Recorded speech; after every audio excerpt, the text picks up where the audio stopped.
De Rof à Booba, les rappeurs ne se contentent pas de chanter, ils créent des marques de vêtements. Un business lucratif, Fashion Rap, c'est l'enquête de Code. Difficile de dissocier une culture de son style vestimentaire. La culture hip-hop a ses codes, et comme leurs homologues des États-Unis, certains rappeurs français sont devenus de véritables hommes d'affaires en sortant leur propre marque de vêtements. Les modèles sont tendances et contrôlés par les rappeurs eux-mêmes. Clips, promotion musicale, apparitions télé. Désormais, à chaque occasion, ils exposent leurs modèles et se font de la pub. Une véritable destinée pour la plupart d'entre eux et des chiffres d'affaires qui peuvent aller au-delà des 5 millions d'euros. J'ai toujours aimé la sape, me saper, acheter les dernières nouveautés, sortir mes baskets, ma casquette, mon t-shirt, enfin tout. Je me suis toujours dit que en voyant d'autres personnes le faire comme Jay-Z ou d'autres personnes, Puff Daddy, ce que tu veux. Je me suis dit déjà que c'était faisable, tu sais, c'est des exemples quoi. Donc, tu dis que c'est faisable et ils y sont arrivés, donc pourquoi pas moi. J'ai toujours aimé l'art dans sa globalité. En l'occurrence, ça a commencé beaucoup grâce au graffiti. Donc, je faisais des pochoirs sur des fringues, j'adorais les graphismes. Fil en aiguille, je me suis mis à aimer la fringue de plus en plus, à aller chercher des fringues à l'étranger, jusqu'à ce que j'en arrive à me dire pourquoi aller chercher à l'étranger ce que je pourrais faire et pourquoi aller chercher des choses qu'il y a dans ma tête à gauche à droite alors que je pourrais les faire moi-même.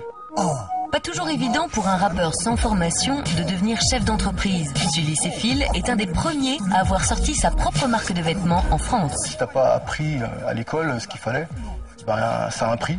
Donc tu as le droit de faire des erreurs. Parce que si tu avais appris, c'est vrai qu'il ne faut pas aller par là, il ne faut pas faire ceci, il ne faut pas faire cela. Si tu avais appris ça à l'école, en l'occurrence, c'est pas le cas pour moi. Donc autodidacte, je fais des erreurs. Donc aucun regret parce que tout ce que j'ai appris maintenant, c'est mon expérience et je peux m'en servir pour l'avenir. En France, c'est des choses qui ne sont pas communes quelque part. Développer une marque de fringues sans rien connaître. Donc quelque part, je ne me suis pas entouré forcément des meilleures personnes à l'époque de Royal Wear. Royal Wear sera un véritable carton pendant plus de 10 ans qui donnera lieu à la création d'une nouvelle marque Dumpy Fresh d'un tout autre genre, plus flashy et coloré. Ce nouveau métier permet aussi aux rappeurs de s'exporter au-delà de la musique. On leur découvre alors une réelle ambition. Par exemple en rap, je peux pas me permettre d'aller aux États-Unis et de faire concurrence à Jay-Z ou autre parce qu'il y a la barrière de la langue. Et avec les vêtements, c'est quelque chose que tu peux faire. Je suis un chef d'entreprise avant d'être un rappeur. Il y a les suiveurs et il y a les PDG quoi. Moi je préfère être PDG que tout donner à X ou Y et toucher un petit pourcentage parce que je préfère être à la tête. Si certains créent leur marque dans un but purement lucratif, d'autres mettent leur engagement social et les messages qu'ils propagent à travers leur musique sur des modèles. Ainsi, Medine a également décidé de mettre en vente des vêtements, des pièces à la mode et toujours très tendance. Le nom de sa marque, le savoir est une arme. En fait, on essaie de vraiment s'adapter à la mode tout en restant lié à notre propre ligne de conduite. À savoir, c'est vraiment quelque chose de très conscient. Quand on met... par exemple, sur nos t-shirts, on ne met pas des épées Kenyo, on ne fait pas des t-shirts avec Tony Montana. On essaie plutôt de faire des t-shirts avec des commandants Massoud, Malcolm X, des personnages qui ont vraiment existé, qui ont vécu.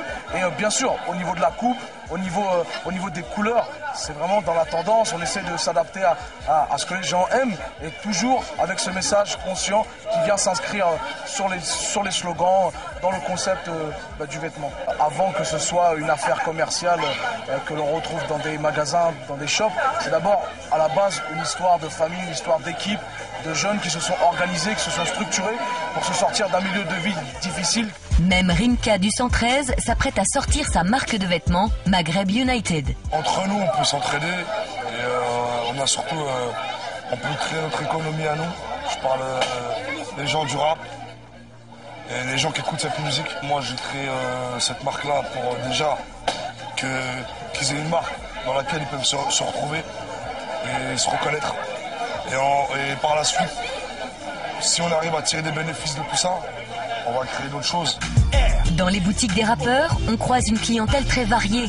La réussite commerciale de toutes ces marques nécessite qu'ils vendent au-delà de leur propre public. On a de tout milieu, c'est-à-dire des jeunes qui sont vraiment fans de Rof et d'autres par curiosité qui rentrent dans la boutique qui sont plus intéressés par des vêtements de streetwear. Un vêtement, tu l'achètes parce qu'il est beau, c'est pas parce que c'est Booba. Il y en a qui vont l'acheter parce que c'est Booba. Moi, j'essaye de faire des vêtements d'une telle qualité qu'on se dise que Même qu'on aime ou qu'on n'aime pas Booba, que ce soit un beau t-shirt ou une belle veste, qu'on ait envie de l'acheter. Mais parfois, le propos est plus radical et l'acte d'achat est un acte fanatique. Dans le Uncut, même si un modèle qui me plaît, j'achèterai pas parce que j'aime pas ce rappeur, j'aime pas Booba. Si j'apprécie un rappeur comme Rof, ouais, j'achèterai du Distinct. Royal Wear, Comate, Too High, Uncut, Le Savoir est une arme, Distinct, Dumpy Fresh ou Maghreb United, les rappeurs font leur propre mode depuis des années. Un business qui leur permet souvent d'améliorer leur niveau de vie dans une France où il est bien difficile de ne vivre que de sa musique.